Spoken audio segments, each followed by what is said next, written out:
independent nonprofit two-person tango band called Ben and Winnie. You see my fancy banner down here? Yes, so we started speaking directly to you, audience members, especially those of you whom we have visited before the pandemic, really. Those of you homebound in retirement homes and schools, we've visited a lot of you in our outreach program. We started the broadcast for you so that you can stay connected with us wherever you are and wherever we are. So because of that, we started this series of live stream before the pandemic. We, of course, carried through this project throughout the pandemic, and it brought us connected to all the rest of you for the past year and some more. And today, guess what? We made it to our episode number 120.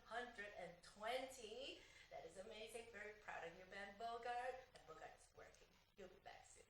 So if you want to see the old episodes, you can see all of them on the Ben and Winnie YouTube page and the Ben and Winnie Facebook page, among other places where it's shared.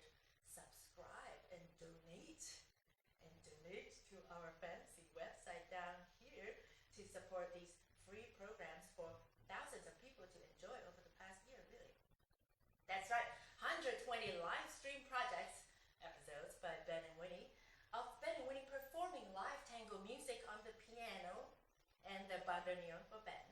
And we tell jokes. We told a whole year full of jokes to get through the quarantine, really. And when Ben is working on his other job, which he is right now, Tango Live with Winnie interviews and continue to interview cool tango musicians and artists from all over the world.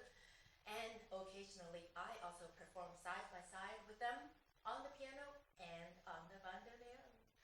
So, just so you know, Tango Live with Winnie is a program dedicated to exposing the fascinating, really fascinating human stories behind every single piece of beautiful music that you hear coming out of these musicians' fingers. My job is, no matter how far apart we are, what languages we speak, my job is to make sure that our one big giant tango community stays connected, that we stay warm together and with no separation, because that's what Argentine tango is good for. And for all of you joining us in tango for the first time, welcome. Stay with us. Tango is great for listening, for playing on an instrument, for dancing, for talking about with your friends about the poetry. Human emotions for all of us is the same, regardless of who you are, how old you are, what color skin you have. I think Argentine tango has it all. So welcome, you people. Thank you for being here. Today, let's see. We have, not on this side,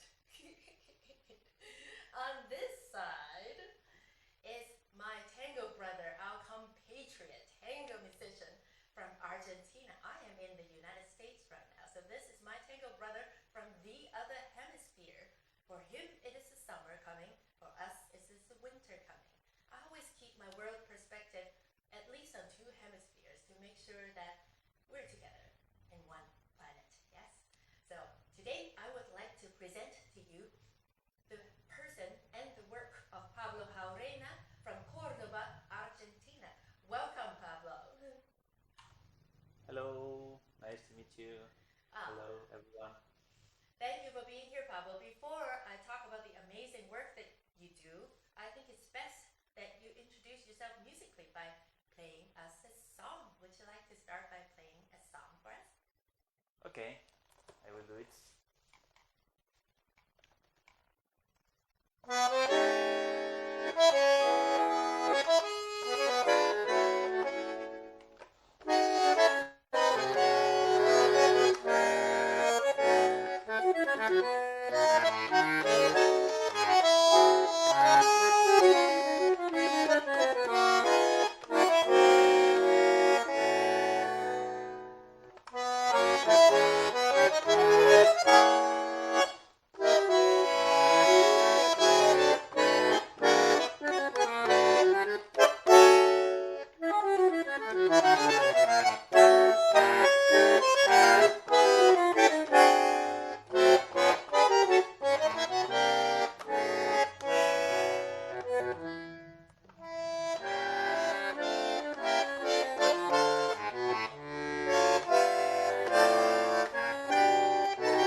until I finish the piece. This is it's good.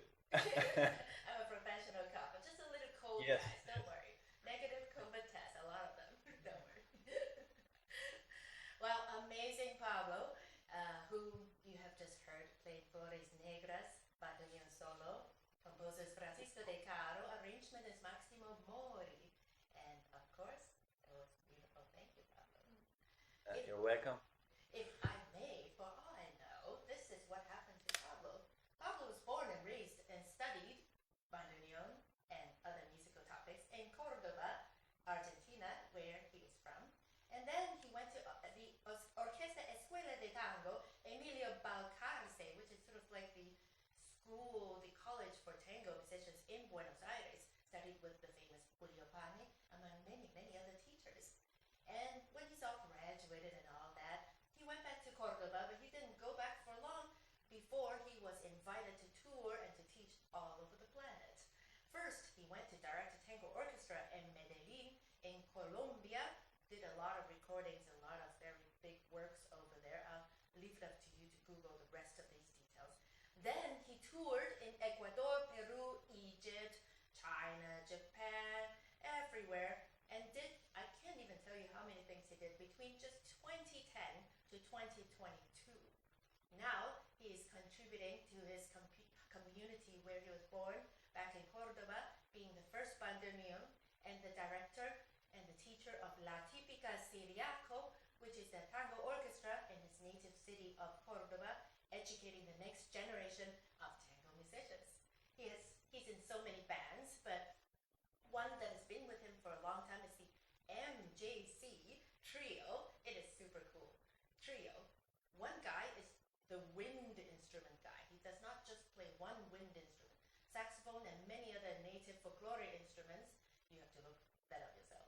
A pianist, amazing pianist, and of course he himself on the bandoneon. And this trio, you must look it up, is famous for its jazz, folklore, and tango elements that he had mixed and arranged and composed. Really cool music. You really need to look that up. And during the pandemia, which wasn't so long ago, he taught online workshops in the rest of the planet. Online workshops in Germany, in the United States, in China.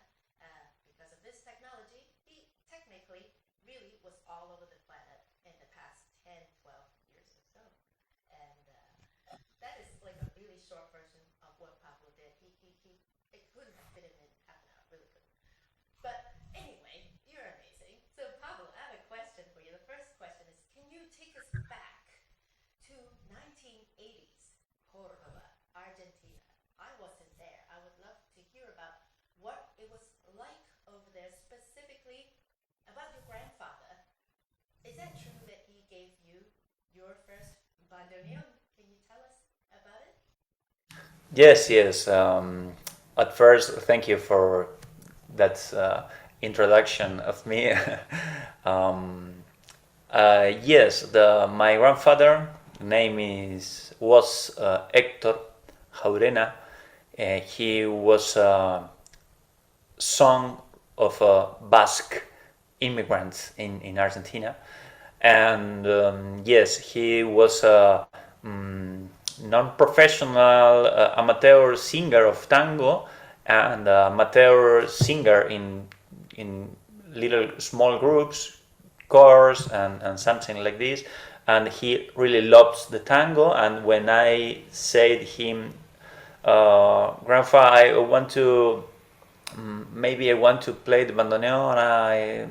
He don't have any doubt and give me the money to. At first, I will return the money to him, but I returned just only a few parts, and he said, "No, don't worry." And yes, it was a very beautiful gift. I still preserve this instrument, of course, and yes, he always opened the doors of the music in my life. When I was more young, I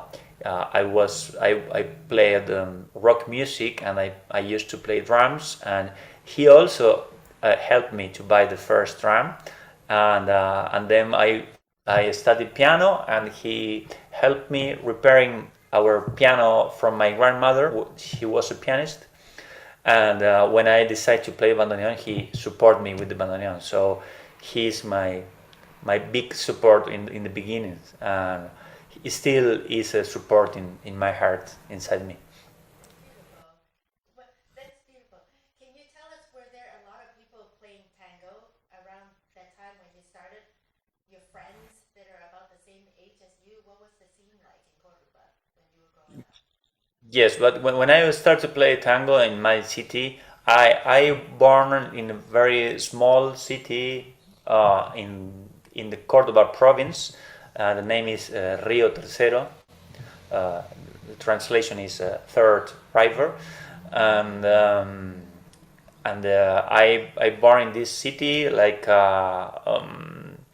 50 or 45 thousand people living there, and nobody play tango of in my age. My friends, my musicians. I need to connect with all the bandoneon players.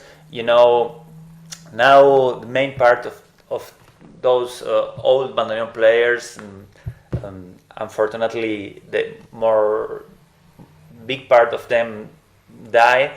But at that moment, 20 years ago, main part of them still alive, and they was the way that our generation connect with that old generation of tango musicians. You know, on the 40s and on the 50s, the tango was very famous in Argentina, and many people, non-professional people, amateur people, start to study bandoneon because they really love the tango and want to have this sound near on the house, in the family. So this, I don't know, maybe the normal worker in other thing decided to study bandoneon like a hobby, yes, and many of them play very good, very well in a very near to the professional level. And I have the lucky to find many of these kind of musicians, and many of them share with me a lot of CDs, long play, and scores, old arrangement for typical orchestra, and this was very nice. And on that time, on the 90s, was very difficult to share the music, the recordings, the scores. It's not like now. So this kind of amateur musicians in the tango they were very important for me, and then I decided to move to Buenos Aires. At first to Cordoba is have a big university. I was studying composition, and then I moved to Buenos Aires to study bandoneon with Julio Pane and with the Emilio Valcarce Tango School Orchestra. At that moment, Emilio Valcarce was the director, so the orchestra, the name wasn't Orquesta de Tango Emilio Valcarce. The name was Orquesta de Tango, and the conductor is Emilio Valcarce. After Emilio decided to retire from the music, the Orquesta Escuela decided to put Emilio Valcarce as in the name of the orchestra. I remember that I played on the last concert of Emilio Valcarce in Wow, Buenos Aires. that's wonderful. That's I wonderful. I was in the last year of Emilio Valcarce as a conductor of the orchestra. Cool. Before the school was named after the maestro himself. Cool. Yes, yes, yes. Cool. So Very nice. Very.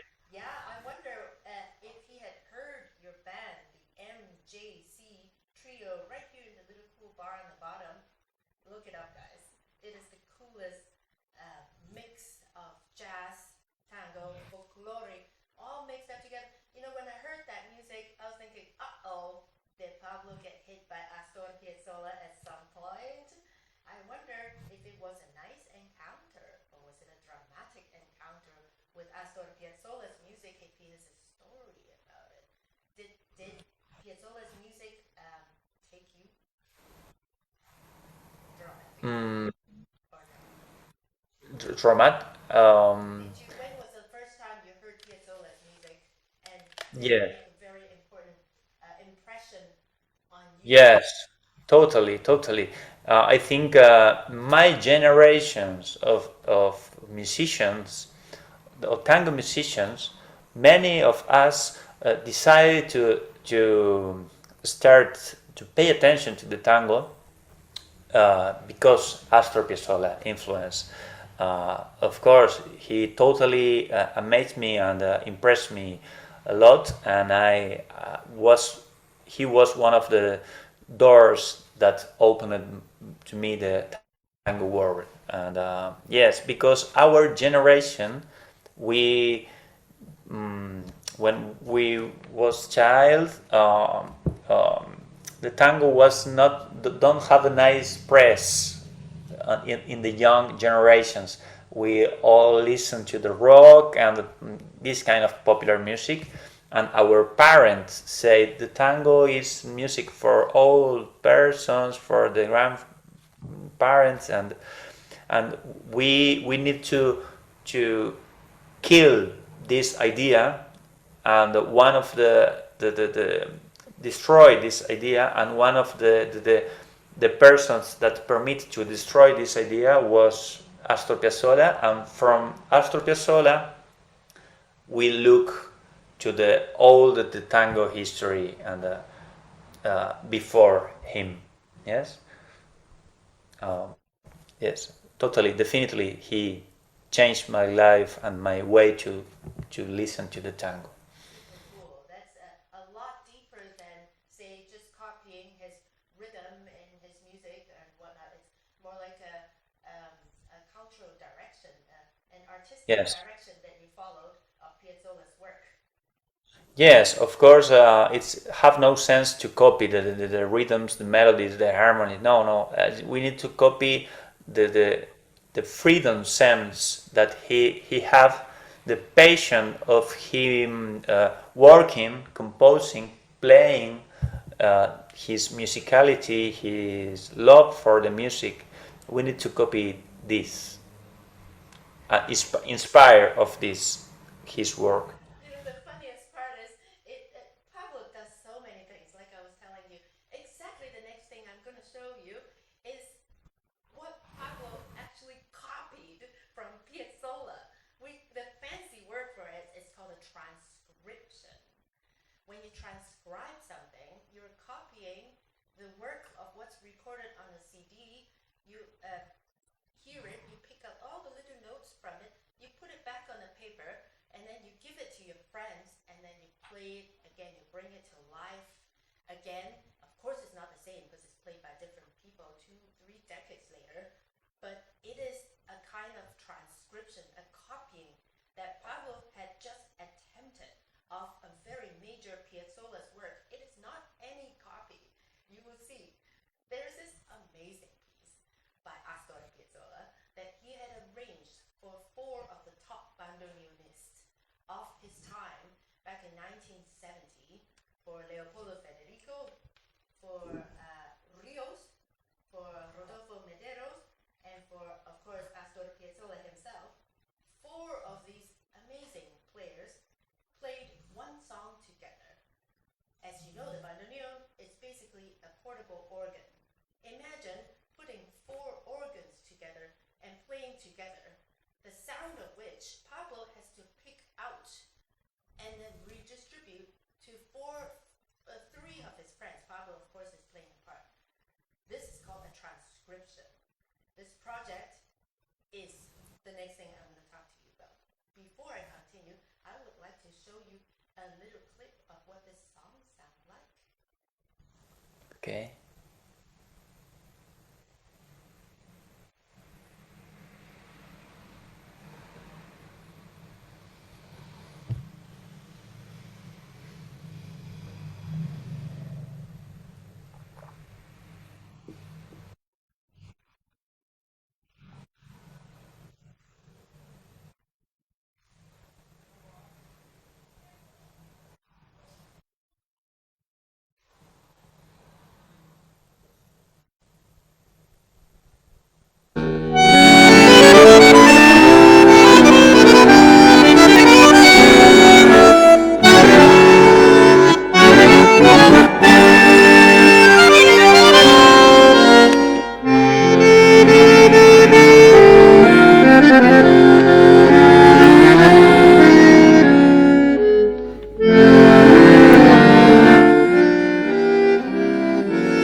you transcribe that.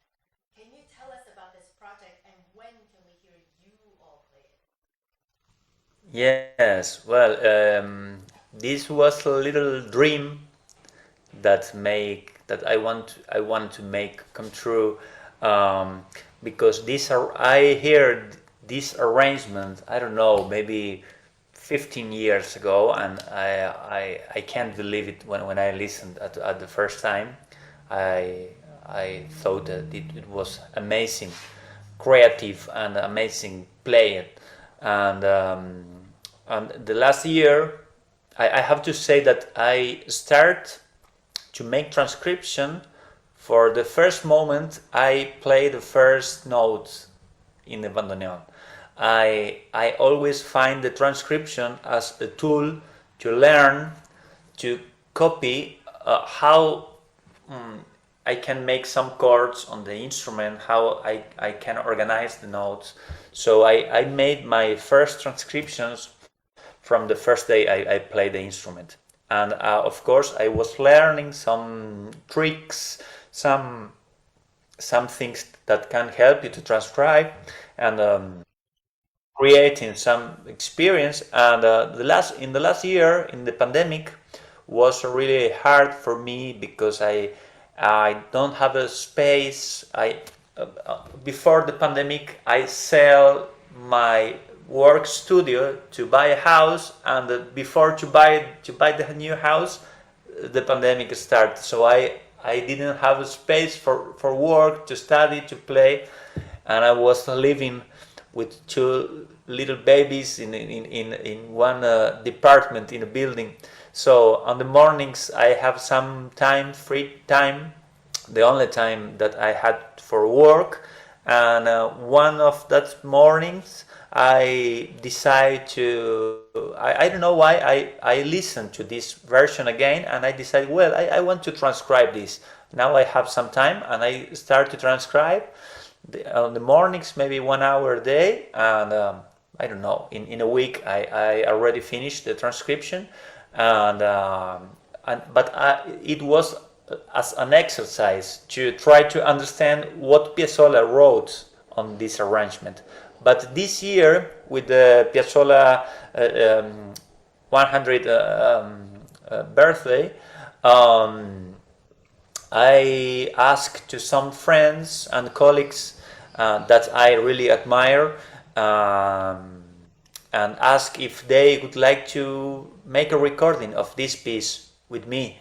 And all of them said yes, of course, we want to do it. And the group, the section, the bandoneon section that I made was Lautaro Greco, Ramiro Boero, and Joaquin Benitez, and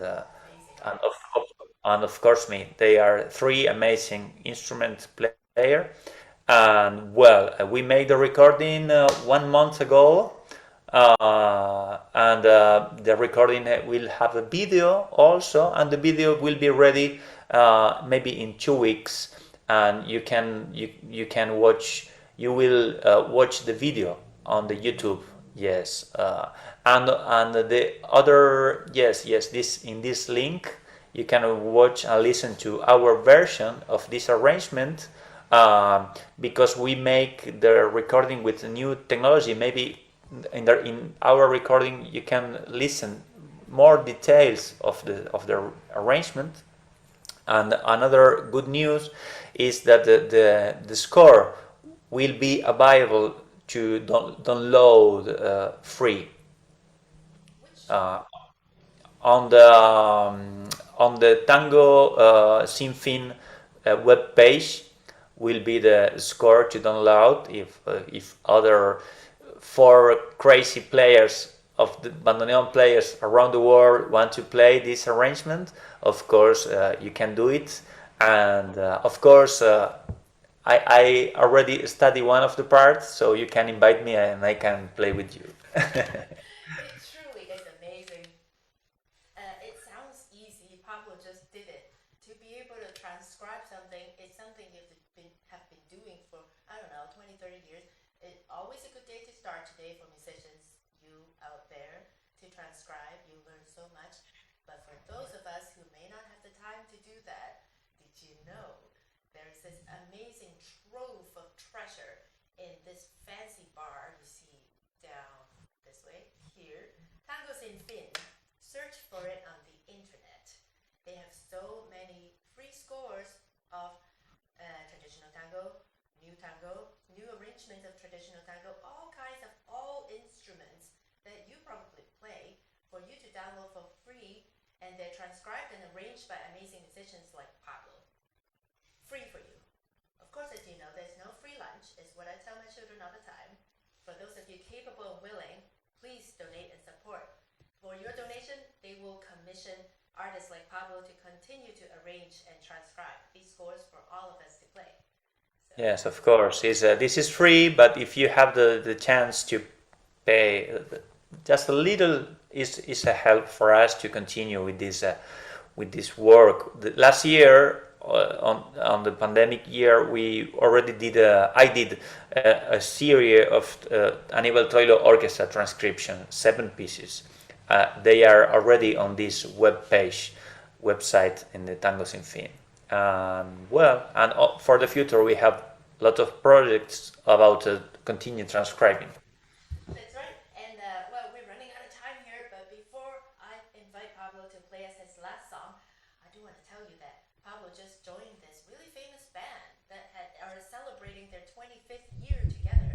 It's called El Arranque, and they're playing big here, live stream to Philadelphia, United States, December the 11th at the Philadelphia Argentine Tango School, PATS, December 11th. Search that up. 4 to 8 o'clock in the afternoon, you get to see other people dancing all over the world. The milongas are streamed from all around the world of this one band playing in Buenos Aires. Pablo will be playing with his fantastic colleagues, El Arranque. So, Pablo, Yes. we have reached the half hour. We need you to play one of your arrangements. Is it okay that Yes. some old I time w- favorites of a lot of the people here? Yes, maybe one of the most famous tangos of all the times is Por una cabeza. I wrote this arrangement maybe 5 years ago when I was invited to visit China, your home country, and From and we have to have a drink about that.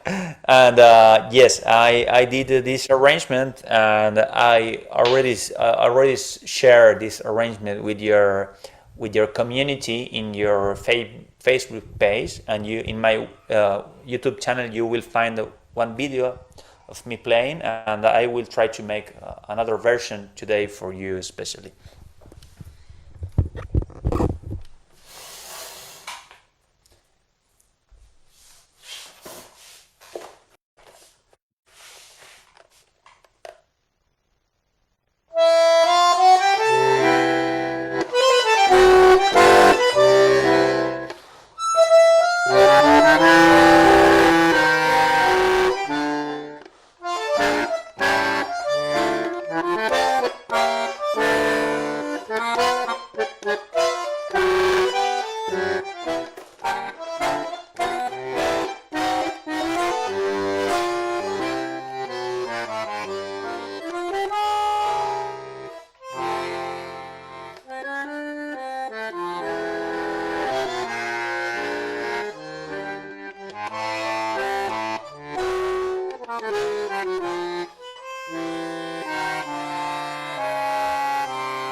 you.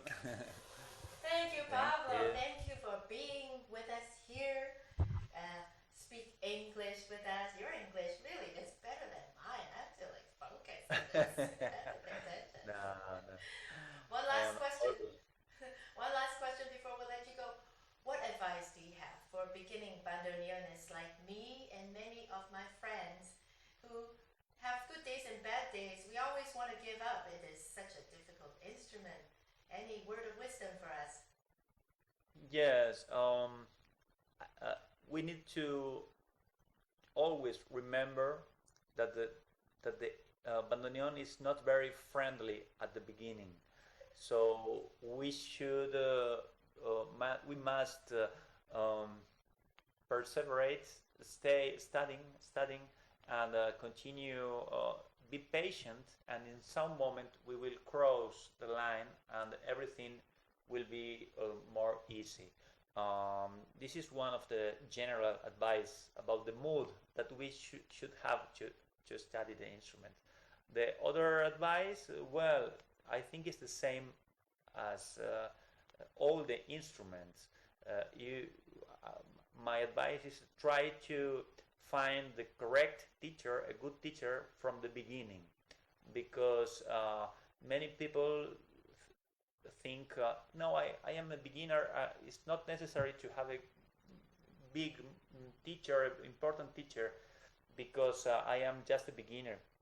And I think it's totally the opposite, because when you are the beginner, you need to know the correct advices about the position, the relax, how to press, how to control the bellow, everything.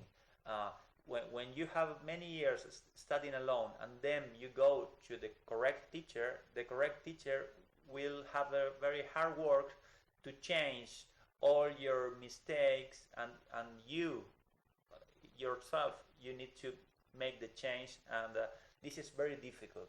So it's more the road is a little bit more easy and short when you find the correct teacher from the beginning. um, well, this is and study and study and love the instrument at first. If you love the instrument, you can we when we love the instrument, we can cross or around every difficult that we find. Ah, it's wonderful. In case you need some company to learn your bandoneon, as some of you know, Winnie over here runs a little Zoom meeting every other Sunday called Bando Hangout with Winnie. It's on my Facebook timeline. It's on Ben and Winnie Facebook page. You can write to Pablo and ask him about this group.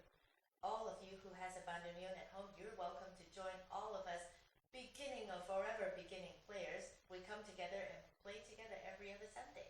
So write to me, write to Pablo, join us, we'll hang out. Thank you, Pablo. Thank you, Already everyone. finished? Let's do this again, eh? The next time with Paula Gandino, pianista from Buenos Aires. Amazing. More amazing musicians for you. Ciao. Thank you, Pablo. Bye bye. Bye bye. Nice to meet you. Thank you. Thank you, Winnie.